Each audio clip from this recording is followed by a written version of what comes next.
City network এবং এলএমসিএল এর তত্ত্বাবধানে জগদ্ধাত্রী পূজা পরিক্রমা 2025 শুরু করছি আমরা এখন রয়েছি মানকুণ্ডু সর্বজনীন জগদ্ধাত্রী পূজা কমিটির মণ্ডপে। সদ্য উদ্বোধন হলো মন্দির, আর সেখানে মানুষের ঢল, মানুষ যেন বাইরে অপেক্ষায় ছিলেন। এই যে মুহূর্তটা, এটাকে কেমনভাবে উপভোগ করেন আপনারা? আমাদের মনে হয় সারা দেশের লোক যেন এখানে এসেছে, এত ভিড়, এত লোকের উচ্ছ্বাস, এত আবেগ জগদ্ধাত্রী পুজো যে আছে, আমরা এই কটা দিনে অনুভব করি, মনে হয় যেন সারা বিশ্বের লোক এসে এখানে হাজির। এবছর যেভাবে মণ্ডপটাকে সাজিয়েছেন, তার মাধ্যমে কি বিষয়বস্তু বা কি ভাবনা তুলে ধরতে চাইছেন? আমাদের শিল্পীর ভাবনা, শিল্পী শ্রী বিমান সাহা, উনি বলেছেন, মানে ওনার ভাবনা এরকমই যে আমরা যে মাটি দিয়ে মূর্তি তৈরি করি, আমাদের সনাতন হিন্দু ধর্মের যে একটা প্রতিষ্ঠা, সেই মূর্তির ভাবধারাকে আমাদের হিন্দুদের মধ্যে গেঁথে দিই, সকল মানুষের মধ্যে, ছোট বড় সকল জাতির মধ্যে, সকল মানুষের মধ্যে। সেই মানুষের মধ্যে দিয়ে নিয়ে আসতে গেলে মাটি আমাদের প্রাণ, সেই মাটিকে নিয়ে উনি এই মণ্ডপের থিম করেছেন এবং এই থিমের নাম দিয়েছেন ঐতিহ্যের অগ্নিস্নান। কারণ মাটিকে ভুলে আমরা আজকে কংক্রিটের জগতে চলে যাচ্ছি, লোহা, কাঠ, ইট এইসবে চলে যাচ্ছি, কিন্তু আমরা এই মাটির ধারণাটা মন থেকে মুছে ফেলতে চাই। তাই বলছি, মায়ের তৈরি সেই মাটি থেকে, সেই উদ্বোধন মাটি থেকে, তাই আমরা মাটি নিয়ে ঐতিহ্যকে তুলে ধরার চেষ্টা করছি সারা পৃথিবীর কাছে। সম্পাদকের কথায় শুনলাম যে তাদের এবছরের ভাবনাটা কি। সঙ্গে রয়েছেন অন্যতম পৃষ্ঠপোষক মহাশয় সমরেশচন্দ্র বাবু। তাকে আমি জানতে চাইব যে আপনি এতটা বয়সকাল ধরে এখানকার পুজো দেখছেন, চন্দননগরের পুজো দেখছেন। আমি উদ্যোক্তাই পুজোর, এই পুজোর উদ্যোক্তা হিসেবে আমি বলছি, এই যে পুজোটা ক্রমশ বদলে যাচ্ছে, ক্রমশ আধুনিক হচ্ছে, এটাকে কেমন চোখে দেখেন? আমার সেটা দেখছি না খবর। আমার বাবা যে আধুনিক দরকার নেই আমাদের। আচ্ছা, আমাদের আধুনিক দরকার নেই, আমাদের পুরনো প্রজেক্ট দরকার। অর্থাৎ সাবেকি যে মাতৃ প্রতিমার রূপ, সেই রূপেই তারা সন্তুষ্ট এবং সেটাতেই তাদের প্রাণ ভরে ওঠে, এই বক্তব্যই রয়েছে তাদের। আর এই যে এত মানুষের ভিড় কিভাবে নিয়ন্ত্রণ করেন? আমাদের স্বেচ্ছাসেবীরা তো করেনি, এছাড়াও কিছু স্বেচ্ছাসেবী সংস্থা আছেন, সেখান থেকে আমরা লোক নিয়ে এইটাকে পুরোটাকে কন্ট্রোল করি। এছাড়াও Bhadreswar police station, Chandannagar commissionerate, এখান থেকে কিছু পুলিশের ব্যবস্থা থাকে, তারাই সমস্ত নিয়ন্ত্রণ করে। যেমনটা শুনলেন যে মণ্ডপ সেজে উঠেছে, মানুষের ভিড় ভেঙে পড়েছে বলা যায়, আর তার সঙ্গে সঙ্গেই নিরাপত্তার দায়িত্ব সেটাও রয়েছে বারোয়ারির হাতে, এবং তারা সবাই মিলে চেষ্টা করছেন খুব ভালো পুজো উপহার দিতে। আপনারা দেখুন মানকুণ্ডু সর্বজনীনের মণ্ডপ এবং তার সঙ্গে তাদের সেই অপরূপ দেবী প্রতিমা।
সিটি নেটওয়ার্ক এবং এলএমসিএল এর তত্ত্বাবধানে জগদ্ধাত্রী পুজো পরিক্রমা 2025 নিয়ে আমরা এসে হাজির হয়েছি নতুন পাড়া সর্বজনীন জগদ্ধাত্রী পূজা কমিটির মণ্ডপে।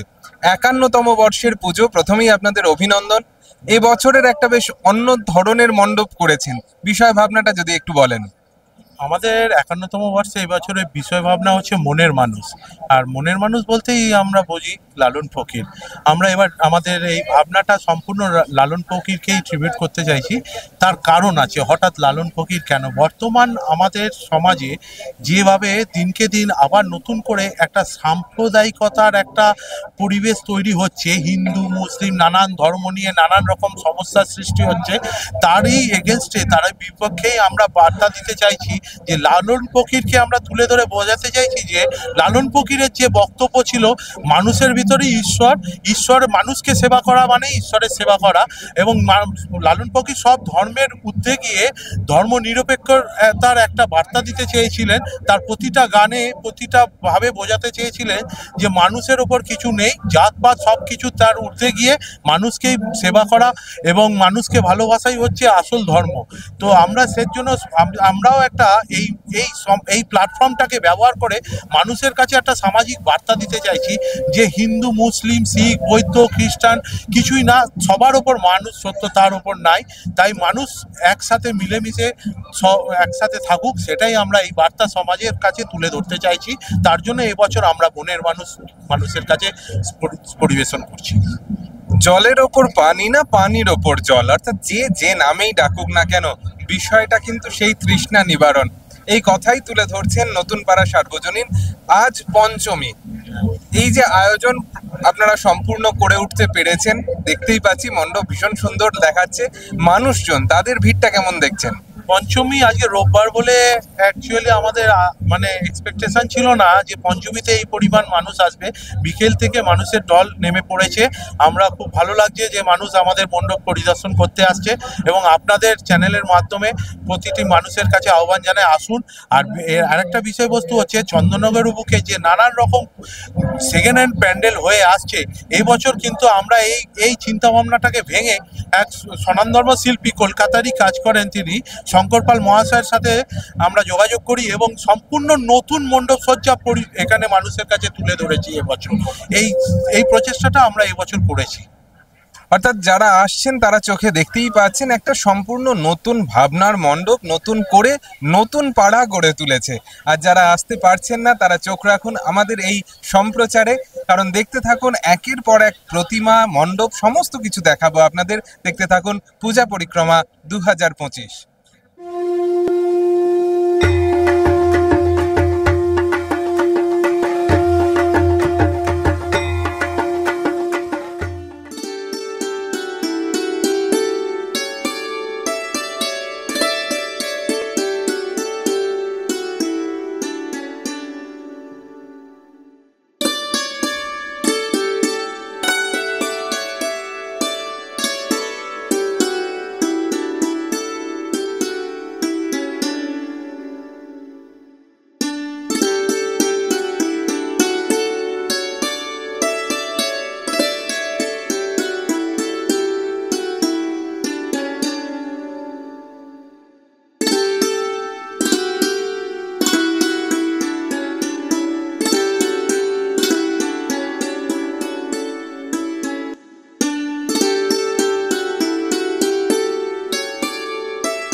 যে মণ্ডপ আপনারা দেখছিলেন সেই অনন্য সাধারণ মণ্ডপ কিন্তু নির্মাণ করেছেন নিয়োগী বাগান সর্বজনীন জগদ্ধাত্রী পূজা কমিটি তাদের ৩৭তম বর্ষে।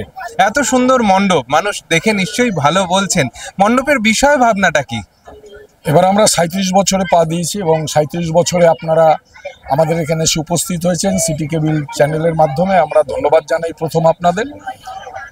এবার আমাদের ভাবনা হচ্ছে দর্পণ দৃষ্টি। অতএব আমরা মানুষের কাছে একটা বার্তা, সমাজের কাছে একটা বার্তা পৌঁছতে চাইছি যে একটা মানুষ সে প্রথম নিজেকে চিনতে পারে, জানতে পারে, বুঝতে পারে একমাত্র সে যখন আয়নার সামনে দাঁড়াতে শিখেছে যে সত্যিকারের সে একটা মানুষ, তার নাক মুখ কীরকম, তাকে দেখতে কীরকম, তার যে ফ্রেশ, তার যে স্বচ্ছ ভাব আয়নার সামনে দাঁড়ালে যে ফুটে ওঠে। আমরা চাইছি সেই আয়না থেকে বেরিয়ে গিয়ে সেই মানুষটার যেন সেই স্বচ্ছ রূপ সমাজে প্রয়োগ করে। যদি সমাজে স্বচ্ছ রূপটা নিজে আয়নার সামনে দাঁড়িয়ে যেটা দেখেছিল সেটা যদি সমাজে প্রয়োগ করে, তার পরিবারের কাছে প্রয়োগ করে, তাহলে দেখা যাবে সমাজ অনেকটা দুর্নীতিমুক্ত, অনেকটা স্বজন পোষণ থেকে মুক্তি পাবে। মানুষ অন্যায় অত্যাচার করতে সাহস পাবে না। কারণ একটা সময় দেখবেন অনেকে বলে যে তুই আয়নায় দাঁড়িয়ে দেখেছিস, তুই যেসব কথাবার্তা বলছিস, যে ভাব দেখাচ্ছিস, নিজে আয়নায় দাঁড়িয়ে একবার দেখবি। তাহলে আয়নাতে যে রূপটা ও দেখতে পেরেছিল সে যখন আয়না ছেড়ে বেরিয়ে যাচ্ছে সমাজে কিন্তু সেই রূপটা আর দেখাচ্ছে না, যার জন্য সমাজ অনেকটা দূষিত হচ্ছে। আমরা চাই সমাজে একটা স্বচ্ছ ভাবমূর্তি ফিরিয়ে আনার জন্যে এই দর্পণ দৃষ্টির ভাবনাটা বা থিমটা আমরা এবছর নিবিড় বাগানে সর্বসম্মতিক্রমে সিদ্ধান্ত নিয়ে এই মণ্ডপটা নির্মাণ করা হয়েছে। দর্পণের মাধ্যমে আত্মদর্শন, এই কথাই শোনাচ্ছেন নিয়োগী বাগান সর্বজনীন জগদ্ধাত্রী পূজা কমিটি। জানতে চাইবো যে আজ সবেমাত্র প্রথম দিন পুজোর যে পরিমাণ মানুষের ভিড়, কি মনে হচ্ছে অন্য বছরকে টপকে দেবে? আজকে ভিড়, এটা আমরা শুধু আজকে নয়, আমাদের দ্বিতীয়া থেকে শুরু হয়েছে, যার জন্য আমাদের মণ্ডপ চন্দননগরে ঘুরে দেখুন, আমার মনে হয় খুব বেশি হলে আমাদের লেভেলে 3টে মণ্ডপও কমপ্লিট হয়নি। আমাদের করার কারণ হচ্ছে সাধারণ দর্শনার্থী যারা বিভিন্ন জায়গা থেকে আসে ভারতবর্ষের বা পশ্চিমবাংলার, ওরা জানে যে যত তাড়াতাড়ি গিয়ে একবার মণ্ডপটা দেখে নিতে হবে। কারণ বিশেষ করে ষষ্ঠী সপ্তমী থেকে ঢোকা খুব বিপজ্জনক হয়ে যায়। আপনারা হয়তো আজকেই ভিড়টা দেখছেন, এটা আমাদের কাছে একদম নর্মাল আমাদের, কারণ দ্বিতীয়া থেকে এটা চলছে। আমরা হয়তো মণ্ডপে ঢুকতে দিতে পারিনি ঠিকই, কিন্তু বাইরে দাঁড়িয়েও তারা দেখে গেছে এবং তারা বলে গেছে যাকে একটু দেখে গেলাম, পরে যদি সুযোগ পাই আসবো। এই কারণে আজকে আমাদের প্রথম নয়, প্রথম শুরু হয়ে গেছে দ্বিতীয় থেকে। আমাদের পুজো প্রায় 7 থেকে 8 দিন টেনে নিয়ে যেতে হয়। এবছর একদিন পুজোয় বেশি, তারপরেও একদম দ্বিতীয়া থেকে শুরু হয়েছে, ভাতৃ দ্বিতীয়া, সেই দিন থেকেই মানুষের ঢল শুরু হয়ে গিয়েছে নিয়োগী বাগানে। তার কারণ হবে নাই বা কেন, এত সুন্দর মণ্ডপ, এত সুন্দর প্রতিমা, সব মিলিয়ে একটা জমজমাট পরিবেশ। রাস্তা থেকে অনেকটা ভেতরে আসতে হয় মানুষকে, কোনো কমপ্লেন আছে মানুষের? রাস্তা থেকে ভেতরে অনেকটা আসতে হয়, এটা খুব বেশি হলে 115-20 মিটার হবে, তার বেশি হবে না। যারা ঠাকুর দেখে বা এই ধরনের অনুষ্ঠান উপভোগ করে, আমি তাদের মনে করব যে চন্দননগরে যারা আসে তারা খুব ভাগ্যবান যে 100 মিটার হাঁটলে একটা প্রতিমা মণ্ডপ দেখতে পায়, এবং একটা মণ্ডপ থেকে বেরিয়ে 10 মিটার হাঁটার পরে আবার একটা মণ্ডপ দেখতে পায়, আবার একটা 10 মিটার পরে আবার একটা মণ্ডপ দেখতে পায়। এটা ভারতবর্ষের কোথাও নেই, ভারতবর্ষের কোথাও নেই। মানুষ বিরক্ত হবার কোনো জায়গা নেই। যারা বিরক্ত হয় তারা দর্শনার্থী হিসেবে আসে না, তারা আসে একটা ক্যাচাল করবার জন্য, যে কোনো একটা ইস্যু দেখিয়ে কেন এত সময় দাঁড় করিয়ে রেখেছেন। কলকাতায় একটা ঠাকুর দেখতে গেলে একদিন কভার হয়ে যায়, তাই না? তিরুপতি মন্দিরের মতন একবার যদি লাইনে ঢুকে পড়ে তার বেরোবার উপায় আর নেই, বেরিয়ে পুজো দিয়েই তার বেরোতে হবে। আর এইখানে দেখুন ঢুকছে, বেরোবার রাস্তা একদম ঠিক ওই রাস্তায় গিয়ে বেরোবে, এই বাড়িটার পরে। এই যে সুযোগ, এই যে সুবিধা, চন্দননগরের প্রত্যেকটা বারোয়ারি খুব বেশি হলে 100 মিটার হেঁটে মণ্ডপ দেখতে হবে, এবং 100 মিটারের মধ্যে 50 মিটার বাদই দিন, 50 মিটার থেকে মণ্ডপ দেখতে শুরু করুন। বোঝাই যাচ্ছে যে চন্দননগর একটা এমন জনপদ যেটাকে প্রায় প্ল্যান্ড সিটি বলা হয়, আর সেখানে বহু প্ল্যান মাফিক কিন্তু পুজোর উদ্যোক্তারা তাদের নিজেদের প্যান্ডেলগুলোকে সাজিয়ে তোলেন, প্ল্যানগুলোকে এক্সিকিউট করেন যাতে মানুষের কোনো বিরক্তির জায়গায় তৈরি না হয়। সেই রকমই জমজমাট চন্দননগরের পরের মণ্ডপ, পরের প্রতিমা সমস্ত কিছু থাকবে আপনাদের জন্য। দেখতে থাকুন সিটি নেটওয়ার্ক এবং এলএমসিএল এর তত্ত্বাবধানে জগদ্ধাত্রী পূজা পরিক্রমা 2025।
চন্দননগরের এমন একটি বারোয়ারি যারা ঘোষণা করেন দেখুন মাথা উঁচু করে, কারণ তাদের প্রতিমা মাথা উঁচু না করলে নাকি দেখাই যায় না। কারণ আমরা এই মুহূর্তে এসে দাঁড়িয়ে রয়েছি তেমাথা সার্বজনীন জগদ্ধাত্রী পূজা কমিটির মণ্ডপে, অর্থাৎ চন্দননগরের সর্বোচ্চ প্রতিমার সামনে রয়েছি আমরা। এই আবেগটা, এই অনুভূতিটা কেমন আপনাদের কাছে? দেখুন, অনুভূতি বলতে কি, এটা তো আমাদের চিরাচরিত পুজো এবং প্রত্যেকবারেই ঠাকুর যেরকম দেখছেন এরকম ঠাকুর স্বর্ণ সাজ থাকে ঠাকুরের, এবং যেরকম প্যান্ডেল দেখছেন আমরা প্যান্ডেলের ওপর বেশি ফোকাস করি না, কারণ হচ্ছে আমাদের মেন পুজোটাই হচ্ছে মাকে কেন্দ্র করে। তো আমরা চেষ্টা করি যে যতটা ভালো করে মাকে সাজানো যায়, মাকে যতটা ভালো করে রূপ দেওয়া যায়। আর আবেগ বলতে দেখতেই পাচ্ছেন কিরম ভিড়, তো এই ভিড়টা এখন চলতে থাকলো। মোটামুটি এটা পঞ্চমীর ভিড়, যেদিনকে মায়ের চোখ দেওয়া হয়েছে সেদিনকেও মানে রাত্রিবেলা 2:30-3টে অবধি প্রচুর লোকের ভিড় এখানে ছিল। তো এই ভিড়টা এখন কন্টিনিউ চলতে থাকবে। তো আবেগটা আমাদের থেকে বরঞ্চ আরো ভালো বলতে পারবে যারা দর্শনার্থী, যারা ঠাকুরটাকে দর্শন করে। তেমাথার একদম মোড়ের মাথায় 3 দিকের রাস্তা জনবহুল, সেখানে মানুষ এসে ঠাকুর দেখেন, আপনারা কিভাবে সামলান গোটা জায়গাটাকে? দেখুন, সামলানো বলতে এতদিন একরকম ভাবে হয়ে চলেছে, মানে সামলানোর জন্য স্পেশাল কিছু করতে হয়নি, কিন্তু আগের বছর যা জনরোষ ছিল এখানে, তারপর থেকে আমাদের বিভিন্ন ভলেন্টিয়ারের ব্যবস্থা আছে। এছাড়াও পুলিশ প্রশাসন থেকে আমাদের প্রচুর সাহায্য আমরা পাই। তো মানে ডাইরেক্ট সিপি স্যার বলুন এবং আমাদের আইসি স্যার বলুন, সবাই আমাদের সাথে ডাইরেক্ট যোগাযোগ রাখে। এছাড়া আমাদের চন্দননগর সেন্ট্রাল জগদ্ধাত্রী পূজা কমিটির সম্পাদক মাননীয় শুভদীপ সাউ মহাশয়, তারাও আমাদের সাথে যোগাযোগ রাখে। আমাদের যে কোনো প্রবলেম, কোনো ক্রাউড কন্ট্রোল হোক বা কোনো রকম ঘটনার জন্য আমরা পুরো সাহায্য তাদের থেকে পাই, এবং বারোয়ারির মেম্বাররা তো আছেই। একদম পুজোর শেষ দিনে যখন এই ঠাকুরকে শকটে তোলা হয়, সে তো একটা দেখার মতো বিষয় প্রথমত। দ্বিতীয়ত পুরো রাস্তাটা এত বড় ঠাকুর নিয়ে ঘুরে আসা কতটা পরিশ্রম হয়? দেখুন, পরিশ্রমটা ঠিক কেউ বুঝতে পারে না সত্যি কথা বলতে, কারণ ওই পরিশ্রমটা যদি বছরের অন্যান্য দিন কোনো 1 ঘন্টার জন্য কেউ করে, আমার মনে হয় হাঁপিয়ে উঠবে। কিন্তু এই পুজোর দিনগুলো এবং প্রসেশনের দিন যে পরিশ্রমটা হয়, ওটা সাধারণভাবে কেউ বুঝতে পারে না, মানে আমার যতদূর মনে হয় কেউ বুঝতে পারে না। তো সেটা হয়ে যায়, মায়ের কৃপাতেই হয়ে যায়। প্রতি বছরই যখন আমরা শোভাযাত্রার সরাসরি সম্প্রচার করি, রাতের বেলা যখন রানীমা, চন্দননগরের রানীমা সর্বোচ্চ প্রতিমা আমাদের সামনে এসে হাজির হন, তখনও কিন্তু দেখা যায় যে বারোয়ারির প্রতিটি সদস্য তারা একদম উৎসাহে ভরপুর, এবং এই উৎসাহ নিয়েই প্রতি বছরের পুজো চলতে থাকবে। চন্দননগরের গর্বের পুজো দেখুন আপনারা সেই প্রতিমা, চন্দননগরের সর্বোচ্চ প্রতিমা এখন আপনাদের জন্য। আপনারা দেখছেন সিটি নেটওয়ার্ক এবং এলএমসিএল এর তত্ত্বাবধানে জগদ্ধাত্রী পূজা পরিক্রমা 2025।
নেটওয়ার্ক এবং LMCL এর তত্ত্বাবধানে জগদ্ধাত্রী পূজা পরিক্রমা 2025 নিয়ে আমরা এসে হাজির হয়েছি অম্বিকা অ্যাথলেটিক ক্লাব সর্বজনীন জগদ্ধাত্রী পূজা কমিটির মণ্ডপে।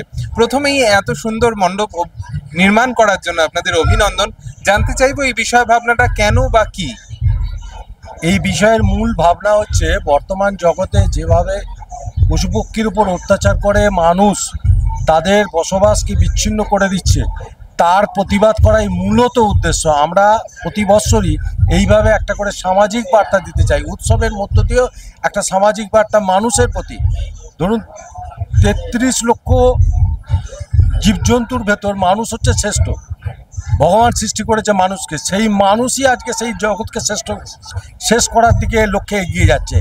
তারই একটা প্রতিবাদ এই জন্তু জানোয়ার বিভিন্ন মধ্য দিয়ে আমরা দেখাতে চেয়েছি যে তাদের বাসস্থান যদি কেড়ে নেওয়া হয়, তাদের বাসস্থানে যদি দাবানল সৃষ্টি করা হয়, তারা কোথায় যাবে? তাই তারা আজকে মায়ের কাছে, জগতের তিনি যাত্রী, সেই মায়ের কাছে তারা আর্তনাদ করছে বা প্রার্থনা করছে যে যারা তাদের বাসস্থানকে তাদের ফিরিয়ে দেওয়া হোক। তাই জন্যই আমাদের মূলত ভাবনা হচ্ছে সবুজের আর্তনাদ, এইটাই আমাদের মূল উদ্দেশ্য। জানতে চাইবো যে একদম মণ্ডপের পাশেই একদম জঙ্গল কেটে নির্মাণ হচ্ছে এমন একটা চিত্র আপনারা তুলে ধরেছেন। এই যে ভাবনা চিন্তাটা, এই সমগ্র ভাবনা চিন্তাটাকে ফুটিয়ে তোলার জন্য কতদিনের পরিশ্রম লেগেছে? এটা মোটামুটি আমাদের চিন্তাটা ছিল অনেক দিন আগে থেকে, প্রায় 6-7 মাস আগে থেকেই। তারপর শিল্পী আমাদের মধ্যে যে তার রূপ দিতে শুরু করে, মোটামুটি মাস 4 ধরে এই রূপটা দিয়েছে। আর এর সঙ্গে সঙ্গে প্রতিমার যে মূর্তি আপনারা গড়েছেন এবছর, মণ্ডপের সঙ্গে সাযুজ্য রাখতে গিয়ে হয়তো কিছুটা পরিবর্তন করতে হয়েছে। এই যে ভাবনা চিন্তাটা, এটা কি শিল্পীরই দেওয়া? হ্যাঁ, এটা মূলত শিল্পীরই দেওয়া। তিনি বলতে চাইছেন যে এটা তো একটা বনের ভেতর, একটা জঙ্গলের ভেতর প্রতিমা মন্দিরের পুজো, সেখানে এত সাজসজ্জা আড়ম্বর আসবে কোথা থেকে? সেই উদ্দেশ্যেই আমাদের এই ধরনের সাজসজ্জা দিয়ে। শুধুমাত্র মণ্ডপ সজ্জাই নয়, তার সঙ্গে সাজুজ্য রেখে, অর্থাৎ ভাবনাটা যেখানে অরণ্য ধ্বংস, সেখানে অরণ্যের ভিতরে যেন আরাধনা হচ্ছে দেবীর, সেই রকম একটা পরিমণ্ডলে দেবীর মূর্তি কেমন হতে পারে, এত কিছু ভাবনা চিন্তা কিন্তু লুকিয়ে থাকে একটা মণ্ডপ বা প্রতিমার সৃষ্টির পেছনে। সুতরাং বুঝতেই পারছেন যে মানুষ শুধুমাত্র দেখতে আসছেন, তাদের ভালো লাগা নিয়ে ফিরে যাচ্ছেন, কিন্তু তার সঙ্গে সঙ্গে ভেতরের যে অন্তর্নিহিত ভাবনাগুলো, সেটা কতটা গভীরে যাচ্ছে মানুষের মনে। আর এই বার্তাগুলোই পৌঁছে দিচ্ছে অম্বিকা অ্যাথলেটিক ক্লাব সর্বজনীন জগদ্ধাত্রী পূজা কমিটির মতো পূজা কমিটিগুলি। দেখাবো তাদের মাতৃ প্রতিমা, এর পরেও আরও সমস্ত এই ধরনের মণ্ডপ এবং প্রতিমা অপেক্ষায় রয়েছে আপনাদের। দেখতে থাকুন পূজা পরিক্রমা 2025।